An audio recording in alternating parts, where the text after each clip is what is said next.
जोहार नमस्कार। आज हम बात करेंगे झारखंड के राजनीतिक में बीजेपी का लोकसभा चुनाव में क्या प्रदर्शन रहेगा। जी हां, आज हम बात करेंगे कि बीजेपी का प्रदर्शन लोकसभा चुनाव में झारखंड में कैसा रहने वाला है।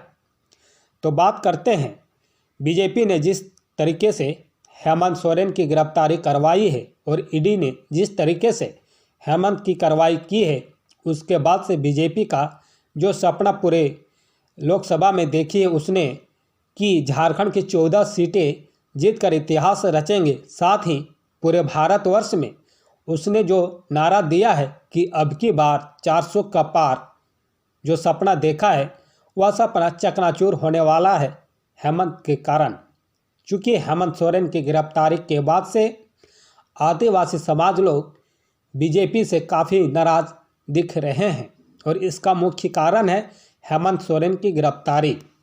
बीजेपी ने जो चाल चली थी कि हेमंत सोरेन को गिरफ्तार कर जो मास्टर स्ट्रोक चली थी, वह उल्टा उसके दाव पे ही पड़ गया है।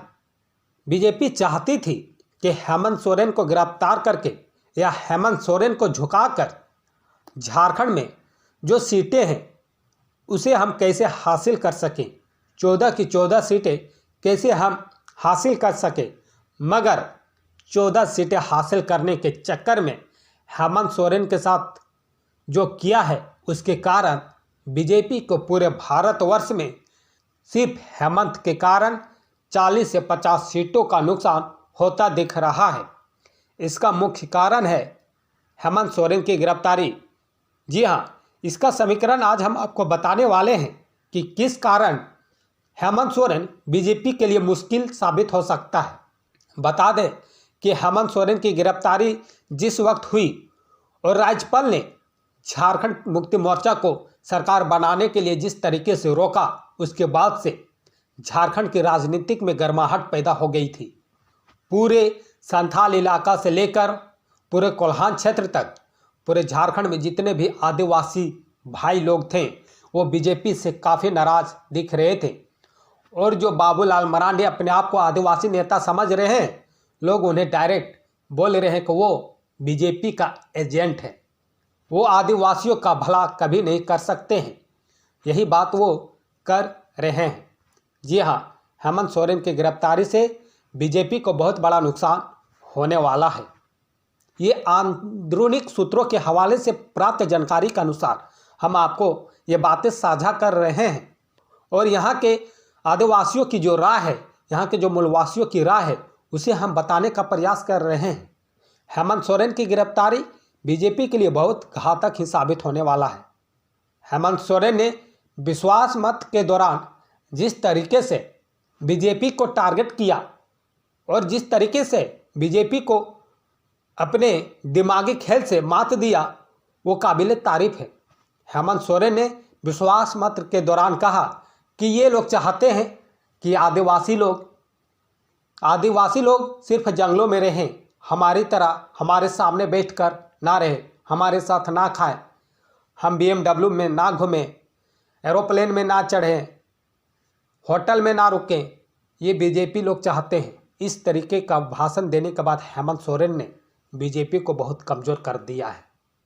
और हेमंत सोरेन की गिरफ्तारी से पूरे आदिवासी समाज बौखलाए हुए हैं। इसका असर 2024 लोकसभा चुनाव में देखने को मिल सकता है। और जिस हेमंत सोरेन की गिरफ्तारी के बाद से जो सपना 400 का पार का सपना जो बीजेपी ने देखा है, वह तो चकनाचूर होके ही रहेगा। दरअसल हेमंत सोरेन की गिरफ्तारी से आदिवासी समाज तो काफ़ी नाराज दिख रहे हैं, पर हेमंत सोरेन ने अपनी चतुराई से चंपई सोरेन को मुख्यमंत्री बनाकर बीजेपी को काफ़ी नुकसान पहुंचा दिया है।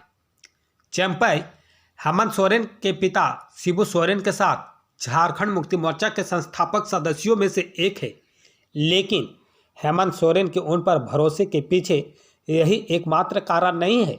चंपई सोरेन झारखंड के पूर्व मुख्यमंत्री शिबू सोरेन के करीबी माने जाते हैं। चंपई सोरेन झारखंड के कोल्हान क्षेत्र से हैं, जो बीजेपी का गढ़ माना जाता है।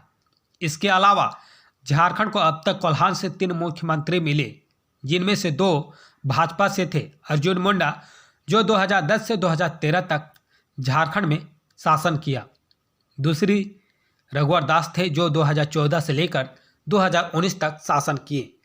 झारखंड के दूसरे मुख्यमंत्री मधु कोड़ा कांग्रेस से थे और उन्होंने 2006 से लेकर 2008 तक इस पद पर बने रहे।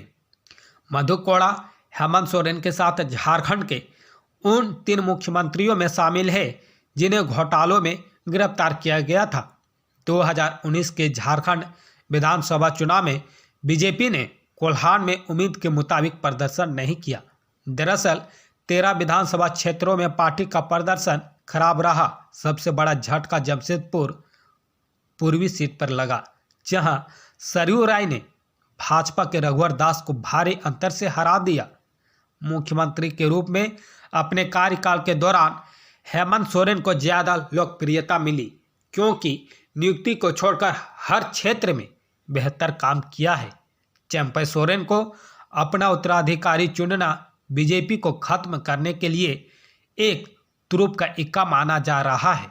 कोल्हान के टाइगर कहे जाने वाले चंपई सोरेन को झारखंड का नया मुख्यमंत्री बनाने से इस साल के विधानसभा चुनाव में एक बार फिर बीजेपी को नुकसान उठाना पड़ सकता है। साथ ही कोल्हान क्षेत्र से 2 लोकसभा भी नुकसान उठाना पड़ सकता है।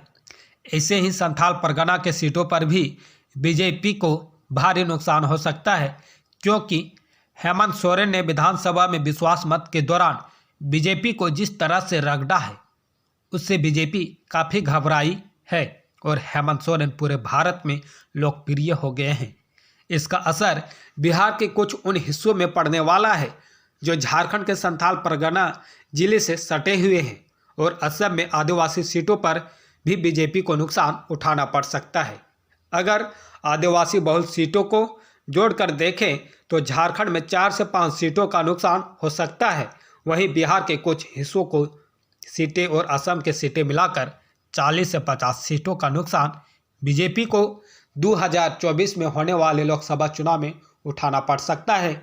और जो सपना उन्होंने देखा है कि 400 पार का नारा जो दिया है, वह कभी पूरा नहीं होने वाला है।